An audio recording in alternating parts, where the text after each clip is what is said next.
بسم اللہ الرحمن الرحیم کذبت قبلہم۔ اللہ تعالیٰ پیارے پیغمبر صلی اللہ علیہ وسلم کو حوصلہ دے رہا ہے۔ اگر یہ کافر آپ کی بات نہیں مان رہے ہیں، نہیں مانا نا، بہت ٹائم لگا، 13 سال کا عرصہ، لیکن نہیں ماننے والے نہیں مانا۔ بہت تھوڑے لوگ مسلمان ہوئے، بہت تھوڑے لوگ ہوئے، اور جو ہو جاتے تھے ان کو مارتے تھے، ان کو تنگ کرتے تھے۔ بلال کو مارتے تھے، عمار کو مارتے تھے، یاسر کو مارتے تھے، خبیب کو مارتے تھے، سمیہ کو مار کے ختم ہی کر دیا تھا رضی اللہ تعالی عنہ۔ تو اے رسول اللہ صلی اللہ علیہ وسلم، آپ یہ نہیں کہ ہمت ہار جائیں، اس سے پہلے لوگوں نے ایسے ہی کیا تھا۔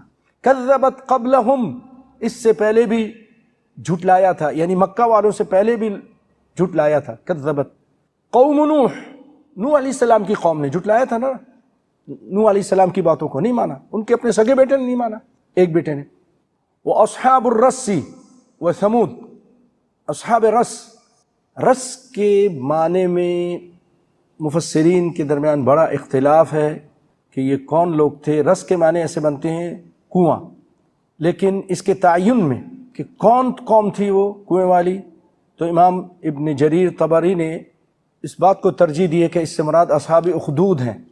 وہ ایک بچہ جس نے تعلیم حاصل کی تھی، دین کی، توحید کی، پھر اس کے بعد اپنی قوم والوں کو بھی توحید کی تعلیم دی، پھر اس کے بعد جو ہے ایک وزیر مسلمان ہوا تو بادشاہ نے راستہ کہ اپنے آپ کو خدا کہلاتا تھا، تو اس سے پوچھا، وہ اندھے تھا، تم کو آنکھیں کس نے دیں؟ کہا میں نے دیں، یعنی میں نے دیں؟ کہا نہیں، جس نے تمہیں اور مجھے سب کو پیدا کیا اس اللہ نے دی، ہمارا ایک اللہ ہے۔ کہنے لگا اچھا تم میرے علاوہ کسی کو مانتے؟ اس کو سزا دی، اس کو قتل کر دیا۔ پھر پادری جو بڑا تھا، نیک سوالے اس زمانے کے، وہ نیک لوگ ہوتے تھے، توحید پرست تھے، اس کو بھی پھر اس بچے تک پہنچے، اور اس بچے کو 2-3 مرتبہ کوشش کی قتل کرنے کی، نہیں ہو سکا۔ پھر ایک جگہ مجمع میں اس نے کہا بسم اللہ پڑھ کے تیر چلاؤ، تو وہاں بسم اللہ پڑھ کے چلایا، عبداللہ بن طامر نام تھا اس کا، وہ جیسا کہ آیا تفسیروں میں، تو وہ بیچارہ پھر اس پہ شہید ہوا۔ لیکن اس کی ایک حکمت تھی کہ لوگوں کو جمع کرو، سب لوگوں کو جمع کیا گیا۔ جب لوگوں نے دیکھا کہ بادشاہ اپنی مرضی سے اس کو قتل بھی 2-3 مرتبہ تیر چلا ہی نہیں لگا، تو اس نے کہا تم بسم اللہ بولو تو لگے گا، یعنی اللہ کا نام لو۔ جب اللہ کا نام لیا اور لگ گیا۔ اب لوگوں نے کہا یہ تو پھر جھوٹا ہے، اس بچے کا رب سچا ہے، وہ سب مسلمان ہو گئے۔ تو اس نے آگ جلائی، بڑی بڑی آگ جلائی، خندق کھودے اور ان کو اس میں گرا دیا۔ ایک عورت آئی، اس کا چھوٹا بچہ اس کے گود میں تھا، تو عورت اپنے سے زیادہ اپنے بچے پر مرتی ہے اور اس کا خیال رکھتی ہے۔ ہمیشہ سے یہ ایسا ہو رہا ہے۔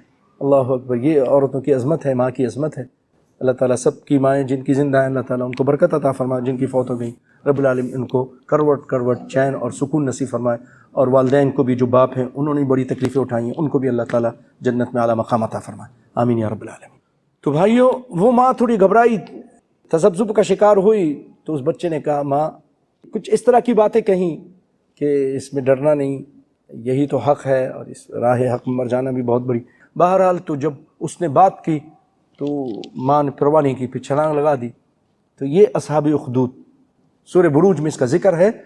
تو امام طبری رحمۃ اللہ علیہ وہ فرماتے ہیں اس سے مراد اصحاب اخدود ہیں، رس، تو انہوں نے بھی جھٹلایا۔ اصحاب الرس و ثمود، اور قوم ثمود کا پورا قصہ معلوم ہے۔ صالح علیہ السلام ان کے نبی تھے، اور قوم عاد کے نبی جو تھے وہ ہود علیہ السلام تھے۔ وعاد، قوم عاد نے بھی جھٹلایا۔ وفرعون، فرعونیوں نے بھی جھٹلایا۔ واخوان لوط، اور لوط کے جو بھائی تھے اس قوم میں جو تھے انہوں نے بھی جھٹلایا۔ واصحاب الایکۃ، ایکا والوں نے بھی جھٹلایا۔ ایکا جنگل کو کہتے ہیں، یہ سیدنا شعیب علیہ السلام کی قوم اور بستی مدین کے اطراف کے باشندے مراد ہیں اس سے۔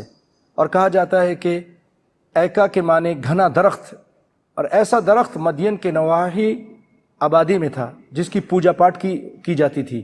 سیدنا شعیب علیہ السلام کا دائرہ نبوت اور حدود دعوت و تبلیغ مدین سے لے کر اس نواحی آبادی تک تھا ان کا دائرہ، جہاں ایک درخت کی پوجا ہوتی تھی۔ وہاں کے رہنے والوں کو اصحاب الایکا کہا جاتا ہے، اس لحاظ سے اصحاب الایکا اور اہل مدین کے پیغمبر ایک ہی تھے، اور وہ شعیب علیہ السلام تھے۔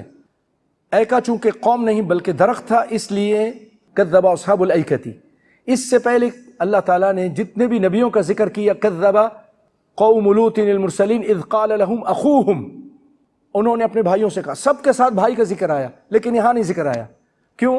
کذب اصحاب الایکۃ المرسلین اذ قال لهم شعیب الا تتقون، یہ نہیں کہا کہ اذ قال لهم اخوہم، کیونکہ یہ درخت ہے، یہ چونکہ قوم نہیں بلکہ درخت تھا، اس لیے اخوت نسبی کا یہاں ذکر نہیں کیا جس طرح کے دوسرے انبیاء کے ساتھ ذکر کیا۔ البتہ جہاں مدین کے ضمن میں سیدنا شعیب علیہ السلام کا نام لیا گیا ہے تو وہاں ان کی اخوت نسبی کا ذکر بھی ملتا ہے، کیونکہ مدین کے اندر جو لوگ تھے وہ ان کے بارے میں کہ وَإِلَى مَدْيَنَ أَخَاهُمْ شُعَيْبًا، تو وہاں کے لوگوں نے جھٹلایا۔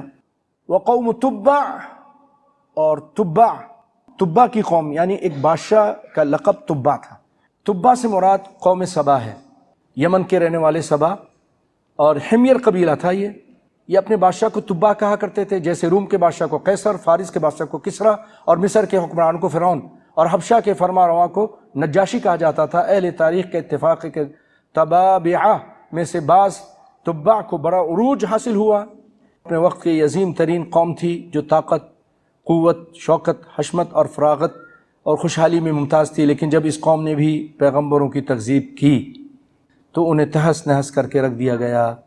ہاں البتہ حدیث میں ایک تبع کے بارے میں آتا ہے کہ وہ مسلمان ہو گیا تھا، اسی لیے آپ صلی اللہ علیہ وسلم نے ان تبعوں کو سب و شتم کرنے سے، گالی دینے سے منع کیا ہے، تو ان سب نے جھٹلایا تھا۔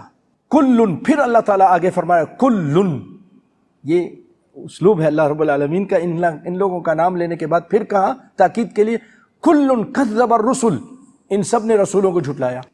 فحق وعید، تو حق ہو گیا، صادق آ گیا ان کے اوپر، وعید وعدہ عذاب، عذاب کا وعدہ پھر آیا اور عذاب آیا، ان کو صفحہ ہستی سے حرف غلط کی طرح مٹا کے رکھ دیا، تباہ و برباد کر کے رکھ دیا۔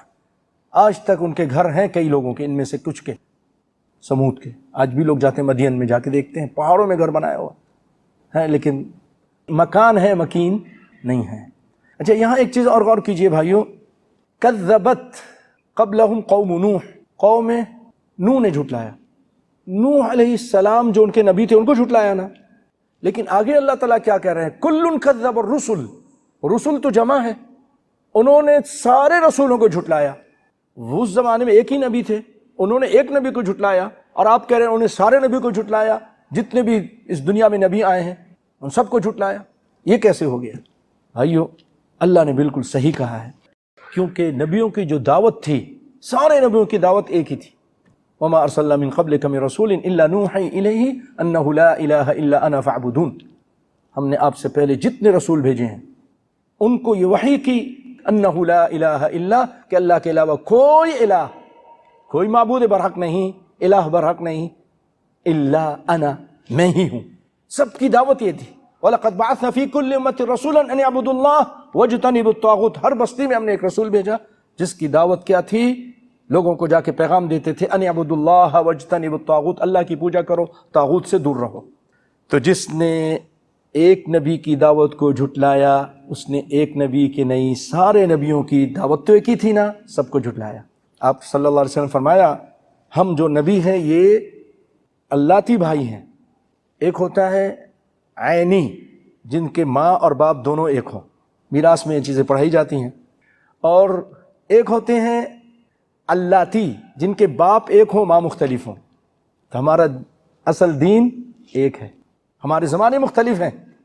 اور ایک ہوتے اخیافی، اخیافی یہ ہوتے ہیں کہ جن کی ماں ایک ہوں اور باپ مختلف ہوں، یعنی کسی عورت نے ایک شادی کی، وہ اس کا شوہر فوت ہو گیا، اس سے 2 بچے تھے، پھر دوسری جگہ شادی ہوئی، ابھی جوان تھی، دوسری جگہ شادی ہوئی اور بچے ہو گئے، تو اس کو کہتے ہیں اخیافی۔ تو یہ 2 نسل ہیں ایک ہی عورت سے۔ تو نبیوں کی دعوت ایک ہی، ایک نبی کو جھٹلانا وہ اتنا بڑا مجرم ہے کہ اس نے جتنے اللہ تعالیٰ نے یعنی ان سب کا جھٹلانے والا ہو گیا۔ کل کذب الرسول، سب نے جھٹلایا رسولوں کو، رسول کی جمع ہے، رسول ایک اور رسل بے شمار رسول، یہ جمع ہے۔ فحق وعید، تو ان کے پر عذاب کا وعدہ پورا آ گیا۔